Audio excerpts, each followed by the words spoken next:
দীঘার মোহনা থেকে তাড়াতাড়ি করে ফিরে আসার পর আমরা চলে গিয়েছিলাম নেহেরু মার্কেটে। আমরা কিন্তু অন্য একটা মার্কেটে যেতাম।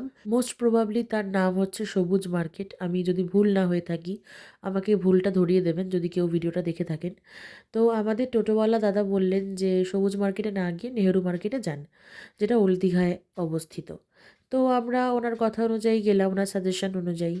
তো ওখানে গিয়ে আমরা মাছ দেখতে গিয়েছিলাম। এটা প্রথমবার আমি দীঘাতে গিয়ে নেহেরু মার্কেট বলো মানে বা ফিশ মার্কেট যেটাকে বলা হয়, আমি প্রথমবার গেছি। আমি ভীষণ এক্সাইটেড ছিলাম। এমনিতেও আমার জানো তো বাজার করতে বা যাই হোক, সেটা মাছ হোক, শাকসবজি হোক, যাই হোক না কেন, আমি ভীষণ ভালোবাসি। এখানে গিয়ে মাছের সমাহার দেখে আমি জাস্ট অবাক হয়ে গেছি। কিছু কিছু মাছ এমন ছিল যাদের নামও আমি জানি না।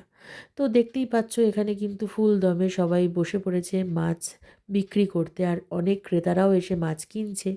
তো বিভিন্ন রকম সাইজের পমফ্রেট, এখানে ভেটকি থেকে শুরু করে কাঁকড়া থেকে শুরু করে কি না ছিল। লোকে যদি জ্যান্ত মাছ চায় সেও পেয়ে যাবে এখানে। তারপর আবার বিভিন্ন সাইজের চিংড়ি মাছ তো রয়েছেই, গলদা চিংড়ি, বাগদা চিংড়ি, তারপর ছোট ছোট চিংড়ি মাছ। আমরা খুব বড় সাইজের চিংড়ি মাছ সত্যি কথা বলতে নিইনি, মিডিয়াম সাইজের চিংড়ি মাছই আমরা নিয়েছিলাম। আর কাঁকড়াগুলো দেখেছো কি সুন্দর, খুব টাটকা কাঁকড়া ছিল। জানো তো আমার গলা একদম বসে গেছে, তোমরা বুঝতে পারছো কিনা জানি না, আমাকে ক্ষমা করে দিও। আমার গলাগুলো না প্রচণ্ড নাকে নাকে শোনাচ্ছে, কারণ আমার সত্যি কথা বলতে প্রচণ্ড ঠান্ডা লেগে গেছে আমি যখন ভয়েস ওভারটা দিচ্ছি। ওই দেখো শঙ্কর মাছ, কি সুন্দর, কত রকম মাছ। এই যে লোটে মাছ, লোটে মাছ আমরা কত ভালোবাসি, কিন্তু আমরা লোটে মাছ, শঙ্কর মাছ এসব ভালোবাসলেও আমরা কিন্তু এগুলো কিনিনি।